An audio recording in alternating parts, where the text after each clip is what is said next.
ओम शांति। ओम शांति। आज की तारीख है 14 अगस्त 2021। साकार महावाक्य। बाबा कहते, मीठे बच्चे, तुम ड्रामा के गुप्त राज को जानते हो कि यह संगम युग ही चढ़ती कला का युग है। तुम ड्रामा के गुप्त राज को जानते हो कि यह संगम युग ही चढ़ती कला का युग है। सतयुग से लेकर कलाएं कम होती जाती हैं। सतयुग से लेकर कलाएं कम होती जाती हैं। बाबा कहते, मीठे बच्चे, तुम ड्रामा के गुप्त राज को जानते हो कि यह संगम युग ही चढ़ती कला का युग है। सतयुग से लेकर कलाएं कम होती जाती हैं। आज का प्रश्न, सबसे उत्तम सेवा कौन सी है? सबसे उत्तम सेवा कौन सी है और वह सेवा कौन करता है? सबसे उत्तम सेवा कौन सी है और वह सेवा कौन करता है? उत्तर, भारत को स्वर्ग बनाना, रंक को राव बनाना, पतित को पावन बनाना, यह है सबसे उत्तम सेवा। भारत को स्वर्ग बनाना, रंक को राव बनाना, पतित को पावन बनाना, यह है सबसे उत्तम सेवा। ऐसी सेवा एक बाप के सिवाय और कोई भी नहीं कर सकता। भारत को स्वर्ग बनाना, रंग को राव बनाना, पतित को पावन बनाना, यह है सबसे उत्तम सेवा। ऐसी सेवा एक बाप के सिवाय और कोई भी नहीं कर सकता। बाप ने ऐसी महान सेवा की है, तब तो बच्चे उनकी इज्जत करते हैं। बाप ने ऐसी महान सेवा की है, तब तो बच्चे उनकी इज्जत करते हैं। सबसे पहले सोमनाथ का मंदिर बनाकर उनकी पूजा करते हैं। सबसे पहले सोमनाथ का मंदिर बनाकर उनकी पूजा करते हैं। ठीक। सबसे उत्तम सेवा कौन सी और वह सेवा कौन करता है? उत्तर, भारत को स्वर्ग बनाना, रंग को राव बनाना, पतित को पावन बनाना, यह है सबसे उत्तम सेवा। ऐसी सेवा एक बाप के सिवाय और कोई भी नहीं कर सकता। बाप ने ऐसी महान सेवा की है, तब तो बच्चे उनकी इज्जत करते हैं। सबसे पहले सोमनाथ का मंदिर बनाकर उनकी पूजा करते हैं।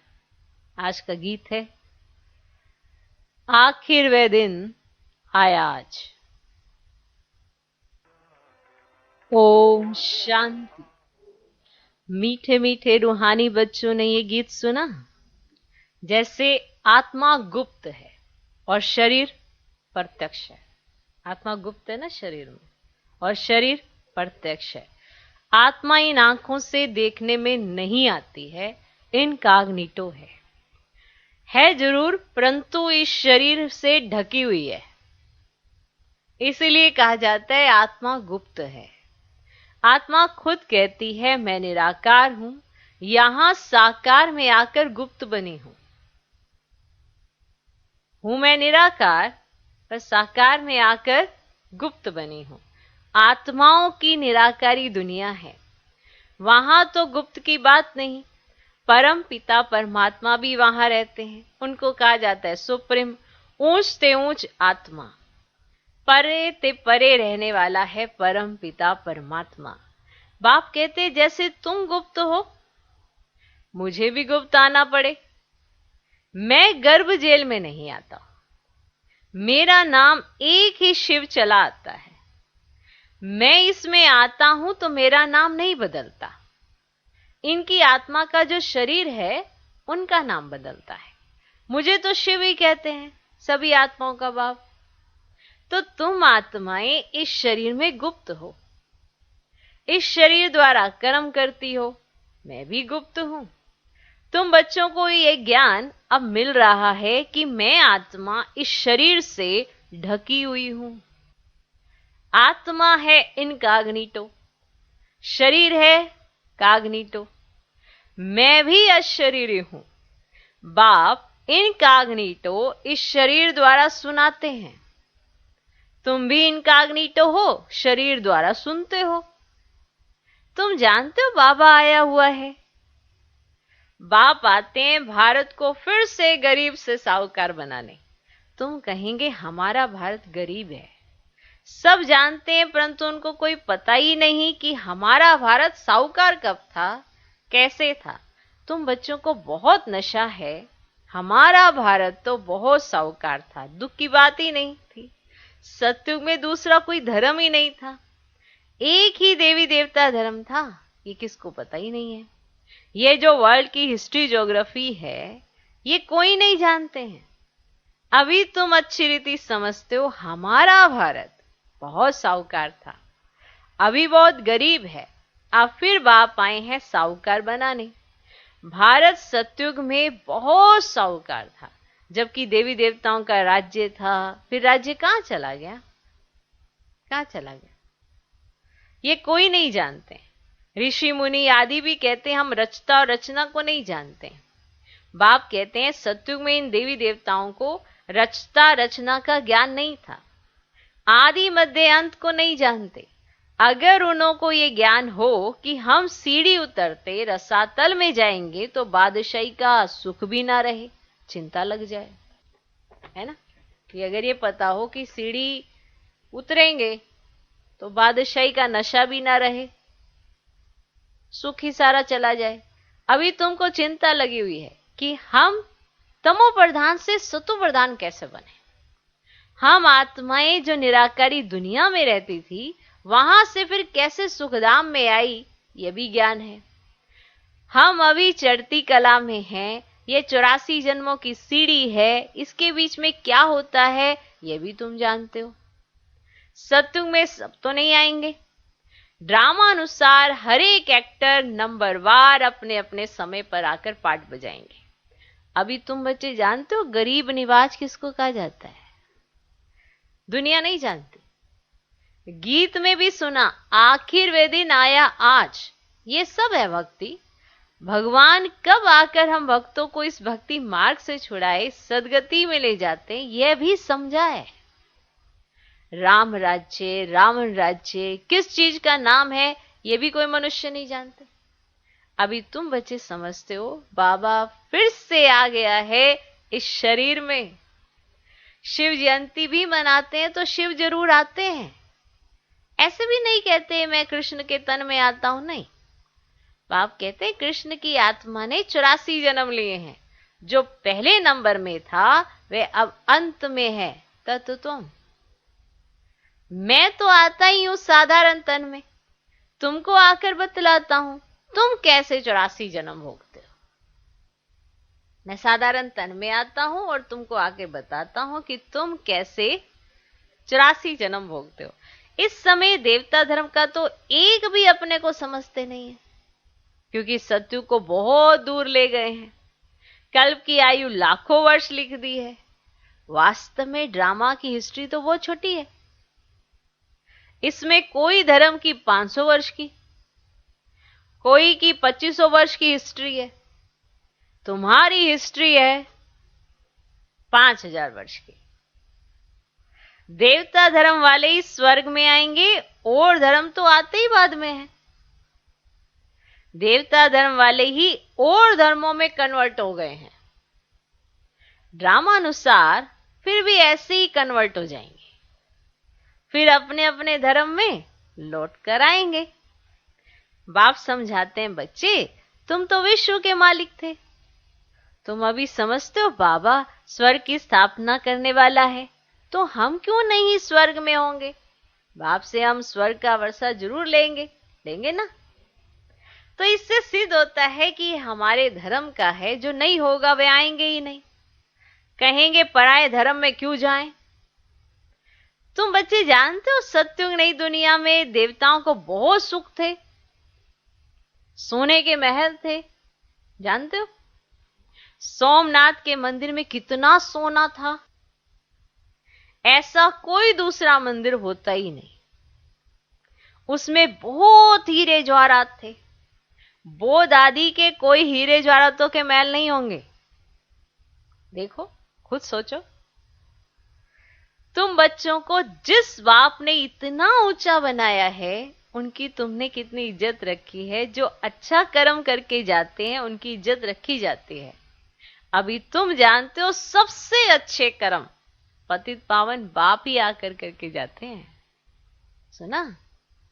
तुम्हारी आत्मा कहती है सबसे उत्तम से उत्तम सेवा बेहद का बाप आकर करते हैं। हमको रंग से राव, बैगर से प्रिंस बना देते हैं। जो भारत को स्वर्ग बनाते हैं उनकी भी इज्जत कोई नहीं रखते। तुम जानते हो ऊंचते ऊंच मंदिर गाया हुआ है सोमनाथ का, जिसको लूट ले गए। लक्ष्मी नारायण के मंदिर को कभी कोई ने लूटा नहीं है। अब आप सोचो, हिस्ट्री भी कहती है लूटा है, पता भी है क्यों लूटा, तो बनाया कैसा होगा जो उसको लूटा। सोमनाथ के मंदिर को लूटा है, लक्ष्मी नारायण के मंदिर को भी किसी ने नहीं लूटा। और लूटा तो किसको? सोमनाथ के मंदिर को। सोमनाथ के मंदिर को लूटा है। भक्ति मार्ग में ये बहुत धनवान होते हैं। राजाओं में भी नंबरवार होते हैं ना। जो ऊंच मर्तबे वाले होते हैं उनकी छोटे मर्तबे वाले इज्जत करते हैं। ऐसे ही है ना। अब दरबार में भी नंबरवार बैठते हैं तो बाबा तो अनुभवी है ना। आज का तो कोई सोचेगा कि कैसे बैठते होंगे, कहानियां ही है, लेकिन बाबा तो अनुभवी है ना। यहाँ की दरबार है पतित राजाओं की, और पावन राजाओं की दरबार कैसी होगी? जबकि उनके पास इतना धन होगा तो उनका घर भी तो इतना ही अच्छा हो रहेगा, नहीं? अब इतना धन होगा तो घर भी तो अच्छा ही होगा। अभी तुम जानते हो बाबा हमको पढ़ा रहे हैं, स्वर्ग की स्थापना करा रहे हैं। माना स्वर्ग की स्थापना होगी, पर स्वर्ग में आप क्या पोजीशन पाएंगे? वो जैसा आज पढ़ेंगे वैसे पोजीशन पाएंगे। जितना आप समझेंगे उतना वहां पे मर्तबा पाएंगे। तो स्थापना करा रहे हैं ना स्वर्ग की। हम महाराजा महारानी स्वर्ग के बनते हैं, फिर हम गिरते हैं, फिर हम पहले पहले शिव बाबा के पुजारी बनेंगे। जिसने स्वर्ग का मालिक बनाया उनकी हम पूजा करेंगे। वह हमको बहुत साहूकार बनाते हैं। अभी भारत कितना गरीब है, आगे इतना गरीब नहीं था, ना गरीब नहीं था, बहुत खुशी में रहते थे। याद आया कुछ? पहले इतना गरीब ना था, बहुत खुशी में रहते थे। जो जमीन 500 रुपए में ली थी वह आज 5000 में भी नहीं मिलती है। वहां तो धरनी का मूल्य होता ही नहीं, जिसको जितना चाहिए ले ले वे। ढेर की ढेर जमीन पड़ी होगी। मीठी नदियों पर तुम्हारे महल होंगे ना, दिख रहे हैं? मनुष्य बहुत थोड़े होंगे, प्रकृति दासी होगी, फल फूल बहुत अच्छे मिलते रहते हैं। अब यहां तो इतनी मेहनत की जाती है तब भी फल फूल इतने अच्छे नहीं आते, और वहां पे कोई मेहनत नहीं है। प्रकृति इतनी अच्छी होगी कि वहां ऑटोमेटिकली फल फूल बहुत अच्छे देगी। देखो, फल भी तो प्रकृति देती है, फूल भी प्रकृति देती है, तो वहां प्रकृति से तो प्रदान होगी, तो ये नेचुरल बहुत अच्छे होंगे। कोई मेहनत करने की जरूरत नहीं पड़ेगी। अभी तुम कितनी मेहनत करते हो, लेकिन सूखा पड़ जाता है तो अन्न ही नहीं मिलता है।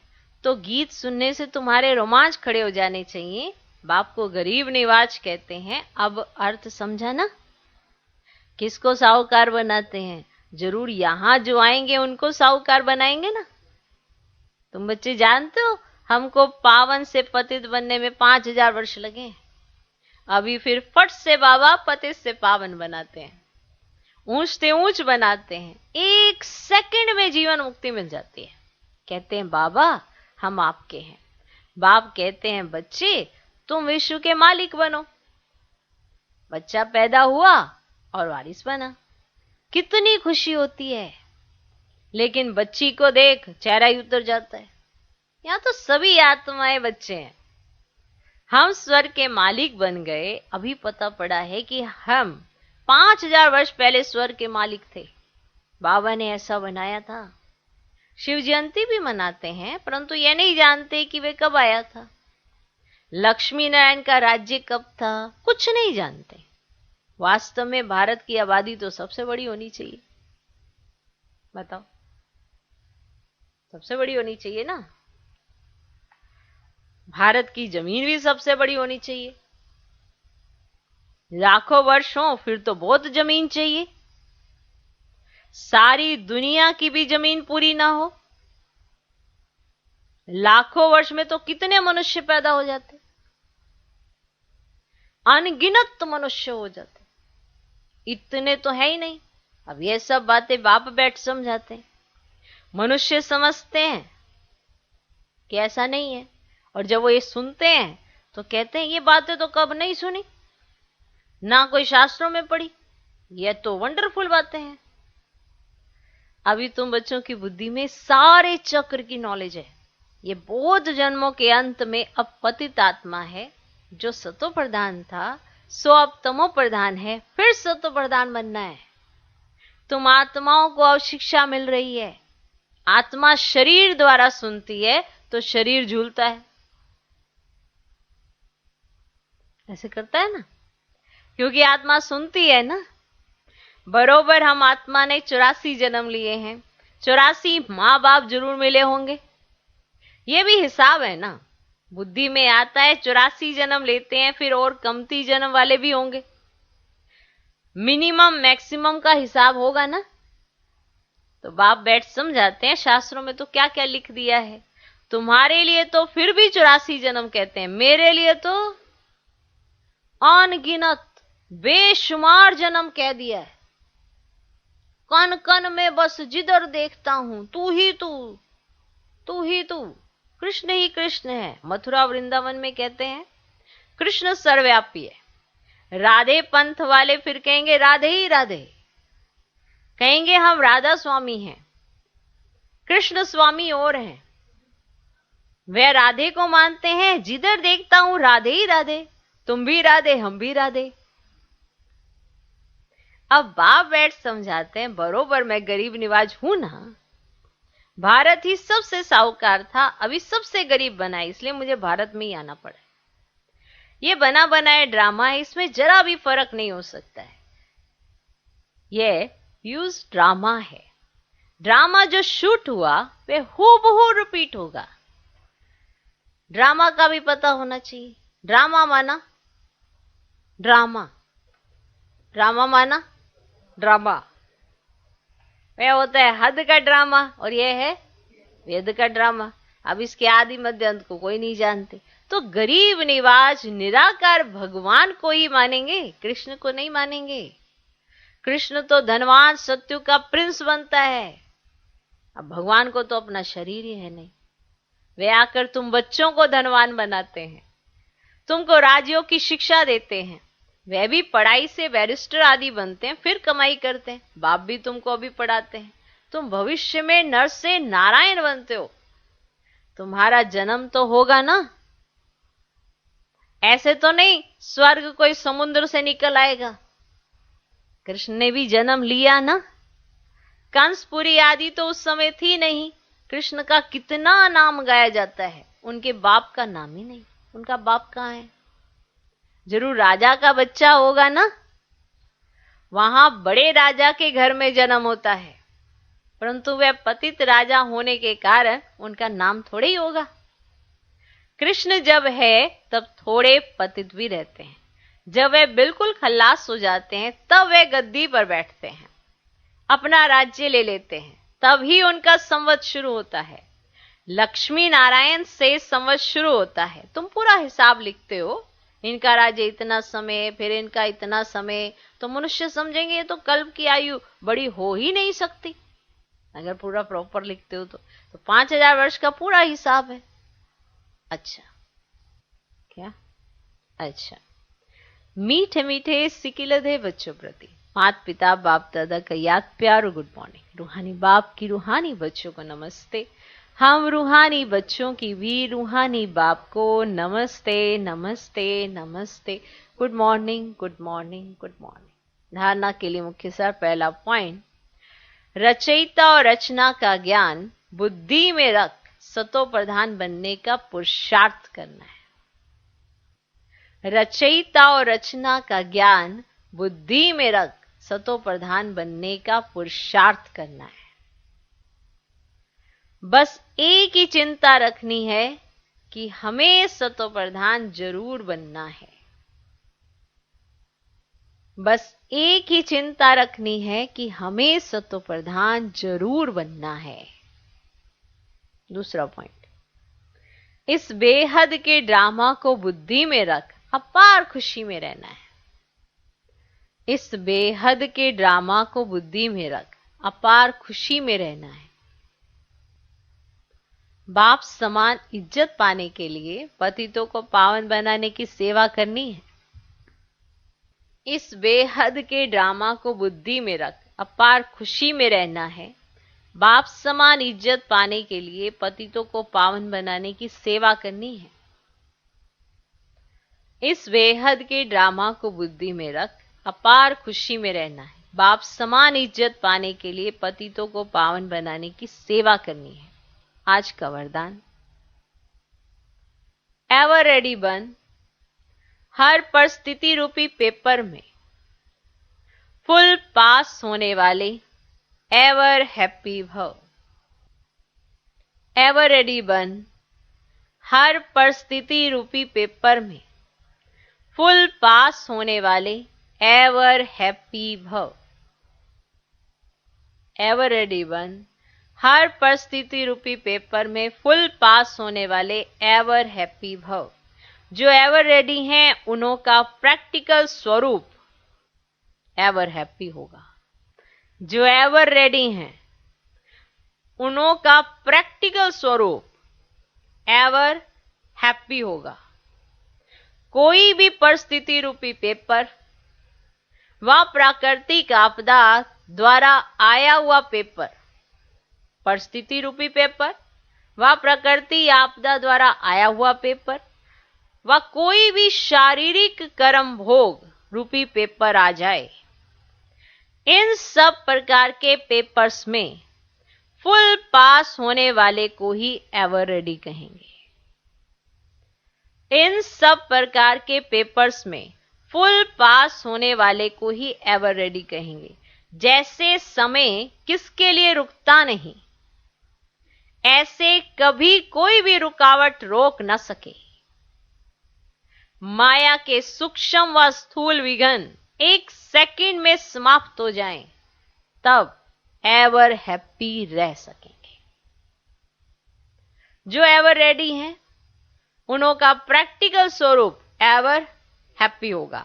कोई भी परिस्थिति रूपी पेपर व प्राकृतिक आपदा द्वारा आया हुआ पेपर व कोई भी शारीरिक कर्म भोग रूपी पेपर आ जाए, माना 3 तरीके से पेपर, इस सब प्रकार के पेपर्स में फुल पास होने वाले को ही एवर रेडी कहेंगे। जैसे समय किसके लिए रुकता नहीं, ऐसे कभी कोई भी रुकावट रोक ना सके। माया के सूक्ष्म व स्थूल विघ्न एक सेकंड में समाप्त हो जाएं, तब एवर हैप्पी रह सकेंगे। आज का स्लोगन, समय पर सर्व शक्तियों को कार्य में लगाना। समय पर माना जिस समय जिस शक्ति की जरूरत है और हर शक्ति आपके साथ खड़ी हो,